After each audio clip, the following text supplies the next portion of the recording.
Hi friends, welcome to my channel. రోజైతే chicken cauliflower అయితే curry prepare చేస్తున్నాను.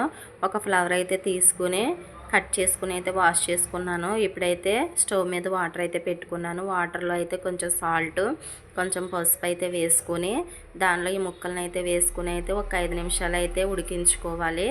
ఇలా చేయడం వల్ల దీనిలో కంటికి కనిపించినవి ఏవైనా చిన్న చిన్న పురుగులు ఉంటే వచ్చేస్తాయి. ఇలాగా నీట్గా అయితే చేసుకున్న తర్వాత పక్కకైతే తీసేసాను ఉడికిన తర్వాత. ఇప్పుడైతే వేరొక ప్యాన్ అయితే పెట్టుకుని దానిలో అయితే కర్రీకి సరిపడా ఆయిల్ అయితే వేసుకుంటున్నాను. ఇదైతే చికెన్ కర్రీ కాబట్టి ఆయిల్ కూడా ఎక్కువే పడుతుంది. ఈ ఫ్లవరు ఈ చికెన్ అయితే కాంబినేషన్ అయితే చాలా బాగుంటుందండి. టేస్ట్ కూడా దీనిలో అయితే కంపల్సరీ మసాలా అయితే వేసుకోవాలి. ఇలా అయితే ఆయిల్ వేసుకున్న తర్వాత దీనిలోకి అయితే ఆనియన్స్, టమోటా, పచ్చిమిర్చిని అయితే కట్ చేసుకుని అయితే ఉంచుకున్నాను.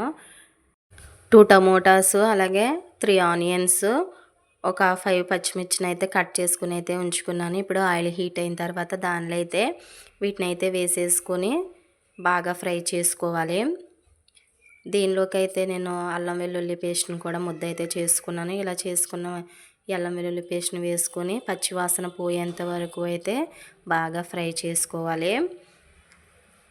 ఇప్పుడైతే చికెన్ అయితే చూపిస్తున్నాను. ఇదైతే 30 కేజీ చికెన్ అయితే తీసుకున్నామండి. దాన్ని అయితే శుభ్రంగా వాష్ చేసుకొని క్లీన్ చేసుకుని అయితే దీనిలో అయితే వేసేసుకోవాలి. వేసుకున్న తర్వాత దీన్ని అయితే బాగా మగ్గించుకోవాలి. ఆయిల్లోనూ వాటర్ అయితే రిలీజ్ అవుతుంది చికెన్లో నుంచి. ఇప్పుడైతే దీనిలోకి కొంచెం పసుపు, అలాగే రుచికి సరిపడా సాల్ట్ కూడా వేసుకుని అయితే మగ్గించుకోవాలి కర్రీని. ఇలా అయితే మగ్గించుకుంటున్నాను. ముక్కకి ఆ సాల్ట్, ఆ పసుపు పట్టి అయితే నీచు వాసన కూడా పోద్ది పసుపు వేయడం వల్ల.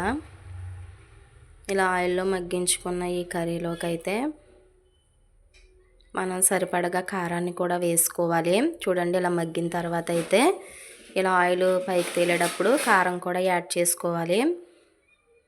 కొంచెం కారం కూడా ఎక్కువే పడుతుంది చికెన్ కర్రీలో. ఇలాగైతే చికెన్లో కారం వేసుకున్న తర్వాత కొంచెం వాటర్ అయితే యాడ్ చేసుకుంటున్నాను. ఇలా కొద్దిగా వాటర్ అయితే యాడ్ చేసుకున్న తర్వాత అయితే చూపిస్తున్నాను చూడండి. ఇలా అయితే సరిపోతుంది. ఇది కొంచెం కుక్ అవుతుంది అనుకున్నప్పుడైతే మనం ఉడకబెట్టుకుని పక్కన పెట్టుకున్నాం కదా కాలీఫ్లవర్, దీన్ని అయితే వేసేసుకోవాలి. వేసుకుని అయితే ఉడికించుకోవాలి. చూడండి, ఇవైతే బాగా ఉడికి చికెన్ కర్రీలో కలిసేంత వరకు అయితే ఉడికించుకోవాలి. దీనిలోకి మసాలాను కూడా రెడీ చేసుకుని అయితే పెట్టుకున్నాను. దాన్ని కూడా ఒక స్పూన్నర అయితే మసాలాను వేస్తున్నాను. స్పూన్ అయితే ఫుల్గా వేసాను. ఒక పావు స్పూన్ కూడా వేసుకుంటే సరిపోతుంది కర్రీకి.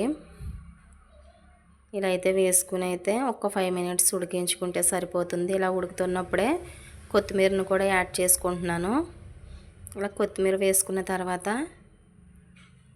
స్టవ్ అయితే ఆఫ్ చేసేసుకుంటే 1 నిమిషం అయిన తర్వాత చాలా టేస్ట్గా అయితే ఉంటుంది కాలీఫ్లవర్ అలాగే చికెన్ కర్రీ. టేస్ట్ కూడా బాగుంటుంది. మీరు కూడా ట్రై చేయండి. నచ్చినట్లయితే నా వీడియోని లైక్ చేయండి, షేర్ చేయండి, సబ్స్క్రైబ్ చేయండి. Bye friends.